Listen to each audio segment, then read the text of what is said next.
ഞാൻ പറയാം മലപ്പുറത്തെ കോണറിൽ നിന്ന് ആരാ VS അച്യുതാനന്ദൻ എന്താ പറഞ്ഞത്? കോപ്പി അടിച്ചിട്ടാണ് ഇവിടുത്തെ പിള്ളേർ ജയിക്കുന്നതെന്ന് പറഞ്ഞു അന്ന് ഇല്ലേ?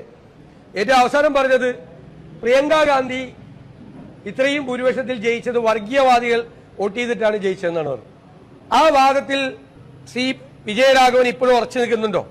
95,000 ചില്ലാനം വോട്ടാണ് ശ്രീമതി പ്രിയങ്ക ഗാന്ധിക്ക് നിലമ്പൂർ അസംബ്ലി സെഗ്മെന്റിൽ നിന്ന് കിട്ടിയ വോട്ട്. നിലമ്പൂർ മണ്ഡലത്തിൽ 95,000-ലധികം പ്രിയങ്ക ഗാന്ധിക്ക് വോട്ട് ചെയ്ത ആളുകൾ തീവ്രവാദികളാണ്. പിന്നെ മലപ്പുറത്തെ ഇപ്പൊ കോർണർ ചെയ്യാൻ നോക്കിയത് ആരൊക്കെയാണ്? ഞാൻ കുറെ സ്റ്റേറ്റ്മെന്റ് വായിക്കട്ടെ നിങ്ങളോട്. ഞാനത് പറയണ്ടെന്ന് വിചാരിച്ചിരുന്നതാണ്. മലപ്പുറത്തിന്റെ ഉള്ളടക്കം വർഗീയത. കടകംപള്ളി സുരേന്ദ്രൻ 2017 കൊടുത്ത സ്റ്റേറ്റ്മെന്റാണ്. ദേശീയപാത സർവേക്കെതിരെ മലപ്പുറത്ത് സമരം ചെയ്യുന്നത് തീവ്രവാദികൾ. വിജയരാഘവൻ. ബാക്കിയുള്ള സ്ഥലത്തൊക്കെ ഹൈവേക്കെതിരെ സമരം ചെയ്യുന്നതൊക്കെ മിതവാദികൾ. ഇവിടെ എത്തിയപ്പോ തീവ്രവാദികൾ.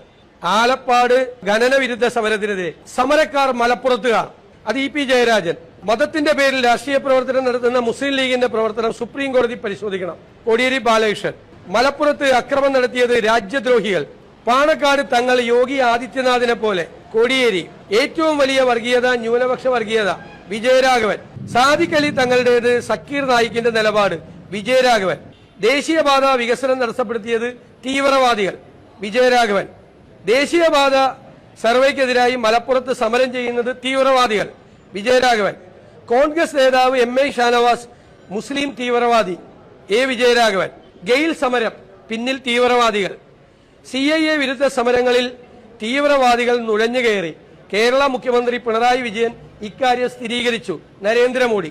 ധാരാ ഈ മലപ്പുറത്തെ കുറിച്ച് ഇത്രയും മോശമായ നിരന്തരമായ ക്യാമ്പയിൻ എത്ര വർഷമായി തുടങ്ങിയിട്ട്? CPM ആണ്. അത് മലപ്പുറത്തെ മുഴുവൻ ജനങ്ങൾക്കും അപമാനകരമാണ്. ഇവിടെ എനിക്ക് തോന്നുന്നത് ഈ സംസ്ഥാനത്ത് ഇത്രയും മതസൗഹാർദ്ദത്തോടുകൂടി ജീവിക്കുന്ന, താങ്കൾ പറഞ്ഞതുപോലെ ഇത്രയും പരസ്പരം സ്നേഹിക്കുന്ന ഒരു ജനത ഒരു ജില്ലയിലും കാണില്ല. ഇപ്പൊ നോക്കിയോ, ഇപ്പൊ പെരുന്നാൾ ആഘോഷമോ എല്ലാവരും ഉണ്ടാവും. ഇവരുടെയൊക്കെ വീടുകളിൽ എല്ലാ മതവിഭാഗത്തിലും പെട്ട ആളുകൾ അവർ ക്ഷണിച്ച് ഇത്രയും സന്തോഷത്തോടെ ഒരുമിച്ച് ജീവിക്കുന്ന ഒരു ജില്ലയെ അതിനെയൊക്കെ വർഗീയമാക്കി അധിക്ഷേപിച്ച ഒരു നാണം കെട്ട പ്രസ്ഥാനത്തിന്റെ ഏറ്റവും കൂടുതൽ വർഗീയ പ്രസ്താവനകൾ നടത്തിയ ആളാണ് ഇവിടുത്തെ തെരഞ്ഞെടുപ്പ് ചുമതല. മനഃപൂർവ്വം വെച്ചാണ്, മനഃപൂർവ്വമാണ് ഈ വിജയരാഘവന് ഇവിടുത്തെ LDFന്റെ തെരഞ്ഞെടുപ്പ് പ്രചരണ ചുമതല വെച്ചിരിക്കുന്നത്. നമുക്ക് കാണാം. ഇവിടുത്തെ ആളുകൾക്ക് നല്ല രാഷ്ട്രീയ ബോധ്യമുള്ള ആളുകളാണ്. ഞാൻ നിങ്ങളോടൊരു വാക്ക് പറഞ്ഞു. ഞാൻ ഈ പറഞ്ഞ കാര്യങ്ങളെല്ലാം ആര്യാടൻ ഷൗക്കത്തിന്റെ വൻപിച്ച ഭൂരിപക്ഷത്തിൽ പ്രതിഫലിക്കും. മുഖ്യമന്ത്രിയാണ് ഈ മലപ്പുറം വിരുദ്ധ പ്രചരണത്തിന് നേതൃത്വം കൊടുക്കുന്നത്.